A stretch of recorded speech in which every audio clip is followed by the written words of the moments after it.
Hello everyone, and welcome back to another episode of Red Raptor Writes, where today I'm back with another dinosaur documentary review. I had to take a break to talk about Jurassic Park and some common misconceptions. Now we move on to Dinosaur Britain, a two-part series from 2015 that sees television presenter Ellie Harrison trek across the United Kingdom to view and discuss the dinosaurs that once drank tea here long ago. It pulls off what Monsters Resurrected tried and failed to do by showing them interacting with the modern world as a fun way to present information. Spoiler alert, but this is a great one. This is the Dino doc that made me realize, oh wait, we're almost at the present, because of how modern and accurate each subject appears. Also, a big emphasis is placed on the country's rich and complex history of paleontological discoveries. We learn about the very first named dinosaur, Megalosaurus, then travel all the way up to newly found genre. By the way, I'm aware of my video's bad timing. The UK is in a period of mourning over their queen as I write, but, well, Dinosaur Britain was next on the list. I'll try not to get disrespectful or anything though, as I'm sorry for the loss of their national and global icon. But going back to paleontology now, let's dig this up. Wow, Dinosaur Britain was the prehistoric planet before there was a prehistoric planet. That might sound hyperbolic, but the creators over at Maverick Television clearly put a ton of effort into its depictions. I mean, we've had some great documentaries before, but with some depictions that really don't hold up. This series is 7 years old at this point, but if it were to come out today, I'd say, yeah, it's really good. Hopefully this continues into the future. Oh wait. Unfortunately, I won't have time to talk about every creature in great detail. There's just so much here to unpack. I'll try to discuss the highlights, but be sure to watch this one for yourselves. It's on YouTube and it's great. In recent videos, I've spent an ungodly amount of time on Spinosaurus, but its relative Baryonyx deserves attention too. This genus has come up before, but mostly just as a reference point for its larger cousin, which is disappointing yet important at the same time. Discovered in 1983 and formally described in 1986, the Baryonyx holotype was the earliest, fairly complete Spinosaurid specimen. Ernst Stromer's Spinosaurus remains were destroyed in World War II, so this genus gave experts the best insight into this mysterious family of theropods. More Spinosaurid material will come later from around the world, but mostly fragmentary remains with only a few exceptions. So yeah, we're lucky to have Baryonyx, a good looking one too. That huge dump claw is prominently featured since its name literally means heavy claw. The story of this predator's discovery is well told here, with that heavy claw being the first bit found, with a whole team coming later that year to excavate the skeleton. Now moving on to its design, it's well sized at 33 feet or 10 meters and 2 tons. Not quite Rudy sized, but still impressive. The long snout filled with conical, fish-grabbing teeth should be a given, and so is the iconic claw that was used to tear apart prey. But one nice detail is how Baryonyx is given the singular crest in front of its eyes, rather than the typical 2 you'll see in many other theropods. It might not look as cool or as fierce, but it's accurate. Also, looking at Baryonyx can tell us not just the appearance, but the behaviors of other Spinosaurids. We know it kept a mostly piscivorous lifestyle, which is not only confirmed by the creature's morphology, but by actual fish scales found in one's stomach cavity. And paleontologists know that Baryonyx ate it because the scale shows signs of being dissolved by stomach acid. This is undeniable direct evidence that Spinosaurids ate fish, an idea even considered by Stromer. Even more evidence from Baryonyx shows that they ate terrestrial prey too, with the remains of a juvenile Iguanodon found in its stomach. Whether the poor herbivore was actively hunted or just scavenged is unclear, but we can say with certainty that Spinosaurids, or at least Baryonyx, weren't strictly piscivorous, engaging in opportunistic behavior. Overall, this is an impressive first look at this great fisher. Strangely enough, this is also our first look at Megalosaurus, after nearly 20 years of documentaries sifted through. After all this time, nobody else has bothered to mention the first named dinosaur.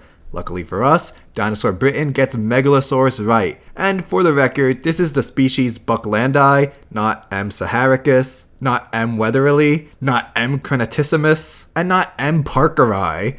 Yeah, Megalosaurus was the wastebasket to end all wastebaskets. So many different theropods were lumped in that it made even Troodon look stable. Look at me, sure. Look at me, sure. I'm the captain now. This part isn't in the Dino doc, but it's nice to see all this nonsense cleared up. The specific name Bucklandi comes from William Buckland, who gave the official name and description in 1824. The story given here is an oversimplification, but alright. The lower jaw of this new creature was uncovered in a quarry near Oxfordshire and purchased by Buckland, who realized they belonged to some giant reptile. Hence, Megalosaurus was born. Well, skipping a few steps. This next part is briefly alluded to, but part of a femur was found as far back as 1676. Rather than some ancient bird-like reptile, this find was attributed to a war elephant or some giant race of humans like those found in the Bible. Pretty sure Goliath was a Philistine, but maybe he had some English in him. And due to its unfortunate appearance, this old find was named Scrotum humanum. But why? Why would you do that? Why would you do any of that? Thankfully, that didn't stick. Imagine seeing that in every dinosaur book. Although we can look back and laugh at how off these early scientists were, you have to remember that these were the very early years of paleontology. When Megalosaurus was named, Sir Richard Owen hadn't even invented the word dinosaur yet. Centuries of discoveries, scientific literature, and practices hadn't come into being. These early experts were working with entirely new animals that were difficult to comprehend. Hence why Crystal Palace Park presented them as giant ugly lizards.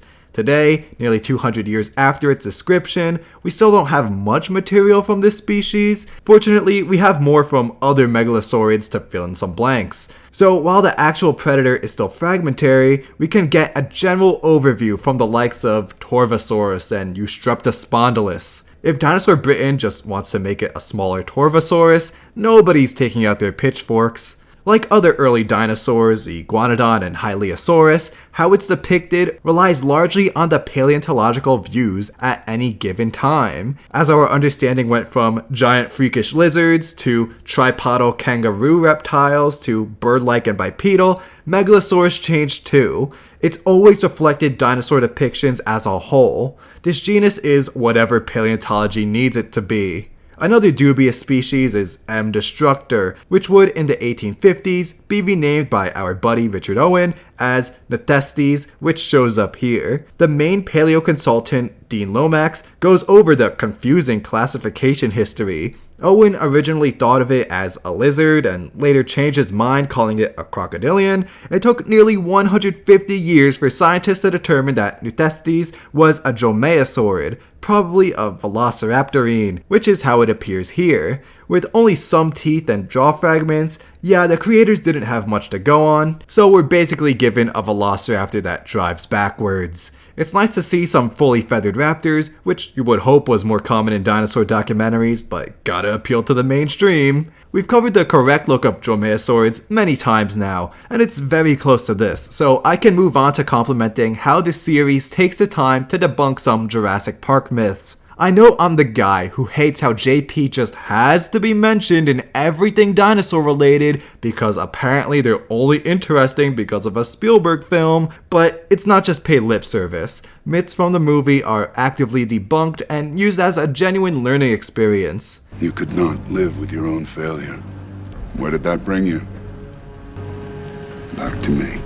Like, we learned that these guys couldn't actually open doors because their wrists didn't bend that way. They didn't have the dexterity to pull this off. Actually, all the theropods shown have their hands in the correct position facing inwards, another nice touch that often gets overlooked to seem cool. The common pack-hunting raptors trope is brought into question, as it rightfully should be in my opinion, though I guess the look of it was just too cool to pass up. Cetiosaurus is yet another welcome addition and another one of those very early dinosaurs. The first sauropod described, not based only on teeth. The name meaning whale lizard came from Owen, who mistook its bones as belonging to some giant sea creature. The vertebrae he studied were dense like whales, as opposed to later, more derived sauropods with more hollow vertebrae. Yeah, scientists took a couple of decades to figure out long necks, but hey, it is rightfully pointed out that all sauropods would have been lighter than they looked, with air sacs and pneumatized skeletons. I mean, still super heavy. Spinosaurus reached 11 tons, but they were basically oversized balloon animals. Now's not the time to be negative, though while I'm on the subject, I should mention that this sauropod is oversized at 65 feet or 20 meters, when a more conservative 16 meters should have been used. This is a basal, middle Jurassic sauropod. You shouldn't expect those absolutely enormous sizes of later relatives. Oh, you're a villain, all right. Just not a super one. Megalosaurus 2 is oversized at 30 feet in length, when the largest specimen was only about 20 feet. Back to being positive, I appreciate the added behavior of stone swallowing. I have mentioned it before, but when longnecks browsed, they stripped or snipped leaves off trees, then gulped them, rather than chewing and processing with their teeth. That was saved for the hadrosaurids. With all that unprocessed vegetation in their stomachs, they swallowed stones, now gastroliths, to help grind everything up. For over 100 years, gastroliths have been identified with all kinds of dinosaurs, and they're especially common in sauropods. For my last compliment, well, all the times given are correct. This is one of the few documentaries so far that hasn't engaged in serious time travel. Whenever a time is given for any dinosaur, it's always accurate. Ages vary, but most of what we see here is either from the Baryonyx of the Middle Jurassic about 165 million years ago, such as Megalosaurus, Spinosaurus, Proceratosaurus, and Decanturus, or they're from the Baryonyx stage of the early Cretaceous about 125 million years ago. This group includes Iguanodon, Baryonyx, Neovenator, and Mantellosaurus. I'm calling it Mantellosaurus here, but we'll need to move on to our next section to discuss that.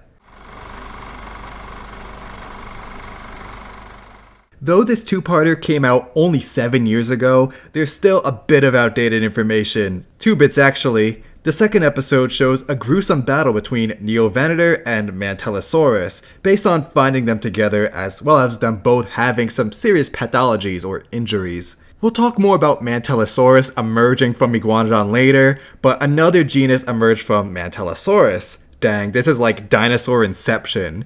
Named and described just last year, this iguanodontian is now called Bristonius simonsi. Not to be mean, but Dinosaur Britain does go a little Jurassic Fight Club on us, attempting to piece together a battle between Neovenator and what is now called Bristonius. Actually, Darren Naish, who was the main consultant on Prehistoric Planet, appears for this bit.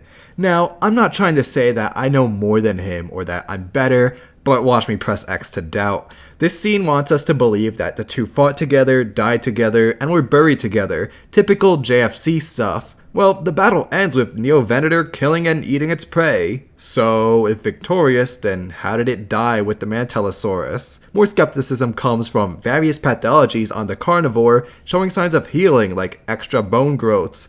If its injuries healed, then how did it die here? And also, these specimens were found only after a storm washed some sediment onto a beach. They weren't found articulated in a solid slab of rock together. For all we know, the two had nothing to do with each other, and were just both exposed at the same time by coincidence. I'm not smarter than Darren Naish at all, but I think the story sounds embellished. Next up, the series concludes with the revelation of a new, unnamed theropod, a small carnivore from the earliest Jurassic. In 2016, just a year later, the dinosaur was named Dracoraptor hannigani, meaning Hannigan's dragon robber, after the amateur paleontologist who discovered its remains. This 2-meter hunter was found to be the most basal coelophysoid and neotheropod. Definitely an important discovery that will tell us more about the emergence of theropods as the globe's dominant predators.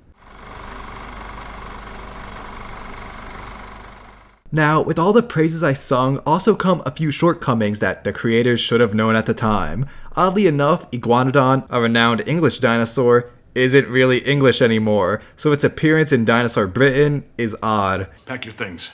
Get out of my building. I was just You're fired! The history gets confusing, so please bear with me. Ali Harrison discusses the initial Iguanodon discovery back in 1822, which is controversial in itself, but we'll get there. The species was named Iguanodon anglicus in 1829 after the iguana-like teeth found and its English location. Another significant find came from 1834 from the town of Maidstone, the first good material on Iguanodon, with much more of the body revealed. Up until this point, paleontologists didn't even know about the thumb spike yet. This iconic feature was found here, though incorrectly placed as a nose horn by Gideon Mantell. Many early portrayals of quote-unquote Iguanodon, like in Crystal Palace Park, were based on the Maidstone specimen and its depictions. Later in the 1870s, more complete Iguanodon remains were uncovered in Belgium, given the name Iguanodon artensis. Due to the more complete nature of these Belgian animals, this became the type species, or the species to which all other iguanodons are compared to, replacing I. anglicus. I hope you're still following because this is where things get weird. Later in part 2 of the documentary, we are shown Megalosaurus atherfieldensis, one of the English relatives previously lumped into Iguanodon, so that doesn't help lighten the confusion. As I mentioned before, the exact specimen used in the Neovenator fight was given its own genus Brystonius, so that's actually what we're looking at here. Unfortunately for us audiences trying to wrap our heads around this, the famous Maidstone specimen would be referred to Megalosaurus, so what for a long time shaped the world's vision of Iguanodon as this quintessential British dinosaur is now Megalosaurus. Because the original I. anglicus was only based on a very fragmentary partial lower jaw and teeth, well, you remember what happens when an entire genus is erected solely based on teeth. This species has been considered a nomen dubium due to being undiagnostic. There is too little to the specimen to pinpoint which European iguanodon it belonged to, although some have suggested that the teeth most closely resemble beryllium. With the English iguanodon species knocked off, it is now Belgian. Another Spanish species saw a description in 2015, Iguanodon galvensis. So after a very long history with many species going in and then out of the genus, we're left with two, neither of which were English. Megalosaurus, I should mention, was named after Gideon Mantell, who is largely credited with discovering and naming Iguanodon. Dinosaur Britain rightfully credits Sir Richard Owen for contributing to the Crystal Palace Park dinosaurs, including what was then Iguanodon. But the story of Iguanodon's discovery and naming gets pretty oversimplified. Gideon Mantell here is credited for finding the original teeth, connecting them to iguanas, and naming the genus. I guess when providing a brief overview, simplifications are inevitable, but lead to a very incomplete picture. Gideon Mantell wasn't some strong man who completed everything on his own. Every step of the way, he received help and collaborated with fellow scientists. Heck, he often credited his wife, Mary Mantell, for finding the teeth while he was on a medical visit, though he later contradicted these claims after a divorce. This isn't some woke replacing men with women sort of thing, but giving credit where credit is due. Mary was very involved in the discovery and reconstruction of Iguanodon. Then, the specimens were passed around in Europe's scientific circles, also being studied by William Buckland, Charles Lyell, and George Cuvier, who were hesitant at first but later agreed with the giant herbivorous reptile idea. Even the name came from collaboration. Gideon Mantell wanted to name the animal Iguanosaurus, but went with the suggestion Iguanodon when described in 1824. But he didn't even give a specific name, leading to the official I. anglicus in 1829. So yeah, while it's easier to just give him all the credit, the story of Iguanodon is far more convoluted than it appears. The same can be said about this documentary's Megalosaurus story, though I found it not quite as distorted.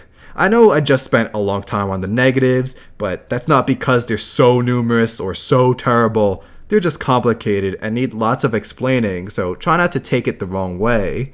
In other news, Proceratosaurus is called the great-great-grandfather of T-Rex. Figurative speech aside, it's split off from more derived tyrannosauroids that would lead to tyrannosaurids. Think of it more like a great-great-uncle instead. And I should note how it's depicted with a nasal horn to look like the holotype's incomplete skull, but it's generally agreed upon that this piece of bone actually formed a crest over the snout. We just don't know the exact size and shape since the rest of it broke off. Not gonna lie though, the feathers are a nice touch. We know early tyrannosauroids had them from a few well-preserved specimens, like in the related Dilong and Eutyrannus. Rather than flight, their feathers would have been used for insulation. Pat, are you crazy? No, I'm warm. Plus, specifically pointing out the fused nasal bones as a trait of tyrannosauroids is a big brain move. This adaptation allowed their skulls to withstand more stress, ultimately paving the way for the later giant skulled tyrannosaurids to absolutely crush prey with the greatest bite forces of any terrestrial predators. One unrelated nitpick I have comes from the film's explanation of how fossilization appears. With Scelidosaurus specifically, it's shown to have been slowly covered by sediment after millions of years of laying on the ocean floor. While conditions often vary, fossils are typically preserved by being buried rapidly. A quick burial means less exposure to the elements and protection from scavengers, so being covered over millions and millions of years isn't the best strategy. And my very last point is a simple one: shrink wrapping. Many of the subjects that appear are pretty much just skin covering bone in a typical dinosaur renaissance style of just showing jacked, slim creatures. Iguanodon especially should be much thicker with more muscle and fat, but hey, still great designs overall. I don't know why, but I never hear any love going towards Dinosaur Britain. The whole internet went crazy over Prehistoric Planet, so what gives? This short series does a great job at portraying the UK's array of fascinating dinosaurs. British, along with French paleontologists, made great discoveries that changed the world forever, so it's about time we got a documentary that explores their early work. Yeah, some of the history is shreked with oversimplifications, but these are complex and difficult stories to tell. I know I missed some things as well, since the history is just so rich it would take forever to paint a complete picture. Despite some of my criticisms, I still think this awesome dino doc deserves an A-. Well, this was an interesting one. We got to finally see those fascinating early dinosaurs and see how our views have drastically evolved over the past 200 years. We've gone from monumental geologists and biologists defining paleontology to a random internet loser crying over the wrong types of feathers being used. Great stuff. Next video, we're going to the weird British spin-off Australia in Dinosaurs in the Outback. But remember, if you enjoyed this video, to please leave a like, subscribe, and check out my social media. See you next time.